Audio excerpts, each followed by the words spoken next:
Welcome back to Community Central. I'm your host, Ariane, and we're getting all your latest bridal shower and event 411 with Brandi Starr, CEO of Star-Studded Weddings and Events. Now, Brandi, we have all seen on TV the shows about bridezillas and all the drama and chaos that is involved with planning a wedding. And you yourself, I'm blown away by the fact that not only were you planning the wedding, but you planned your own wedding, which is just trophy-worthy in itself. Can you tell us a little bit about what is it about a wedding that kind of makes some women just go completely berserk? It's funny. When the show Bridezilla first came out, I was so totally amused by it. As a little girl, most women begin dreaming about their future, and that includes their wedding. And so as we get older, we start to mentally plan our special day in our minds long before that Prince Charming puts that ring on our finger. And every woman wants her day to be perfect, even if that definition of perfect varies from the norm. In her mind, her day has to be exactly as she wants it. So that quest for the perfect day, coupled with the lengthy task list, the costs associated with having a wedding, and the pressures from not one but two families, is honestly enough to send anyone over the deep end. I can see that.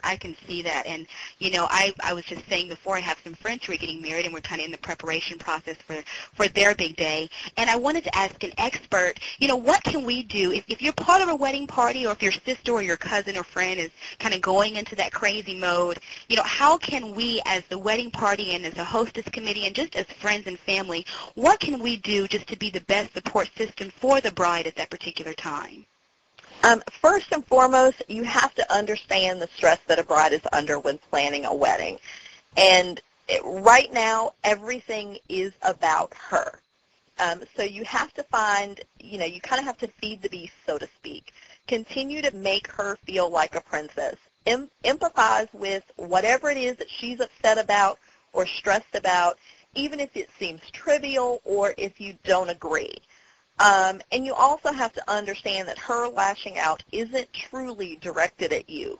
So you can't take it personal, which sometimes people will feel like every time I say something to her, she's snapping at me, it's got to be me, what did I do? And that's not really the case. Her stress levels are just extremely high. And then most importantly is don't try to avoid her. It's common when something's uncomfortable or unpleasant, we avoid it. Right. But she really needs to know that she has a support system in her time of need, and be there to help when she asks. Don't try to, overstep or insert yourself into her process. Just be there when she asks for something, be there for her. I think you mentioned a really good point when you were saying that you just kind of have to, feed the beast, in that, we're all trying to make this big day so important for the bride. And one of the most stressful things, I think, for the shower coordinator or the hostess or especially the maid of honor is making sure that the events they're over are, fun and enjoyable for everyone.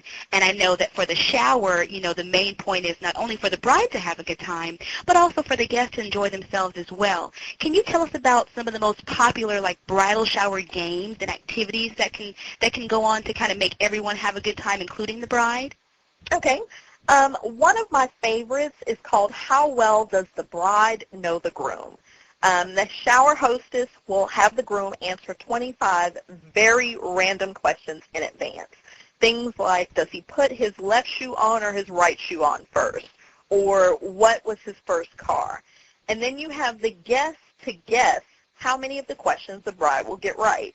The game is entertaining because the questions are so random that people would get out a kick of the bride not knowing. And so, she's kind of frustrated and pulling at straws, but not in a negative way, but just because these are just random things that she doesn't know about the man she's going to spend the rest of her life with. Another great game is called Did You Say?, where each guest is given 3 of something to wear, whether it's a safety pin, a clothespin, a beaded necklace, whatever goes with the theme and decor of the event, and a list of 3 words that they can't say. Usually it's the bride's name, the word wedding, and then some other wedding-related word. If one guest catches another guest saying the word, they can take one of their pins or whatever the item is. And then at the end, the person with the most wins. And it's so funny because that game gets so competitive to, who caught who saying it, or, when someone has a lot of pins, everybody's just after that person trying to make them, say the word. So, it really can become a lot of fun with just the simplest things. Oh my goodness, I'm just trying to jot all this down myself.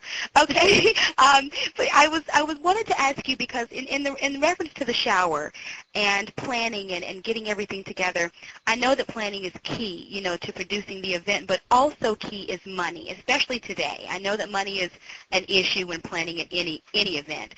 So what are some different ways that the coordinators and the hostess committee can eliminate unnecessary cost when they're actually hosting the bridal shower? The first step for planning a bridal shower or any event is to establish a realistic budget. If members of the wedding party are all contributing towards the shower, find out up front how much each can commit to, and then once that budget has been established, you work within that budget, no matter what. Otherwise, every time you want to add a little bit for this or for that, every time there's a this or that, your budget's going to grow to the point where it can become a financial burden. Right. The next step would be to prioritize where the money is spent. For example, if you select a theme that calls for really elaborate decorations, then a larger portion of the budget should be allotted for decorations. Or if the bride is just really into cake, then more money needs to be spent on the cake. So once those priorities are set, then you start to look for ways that you can reduce costs in the other less significant areas. Mm-hmm.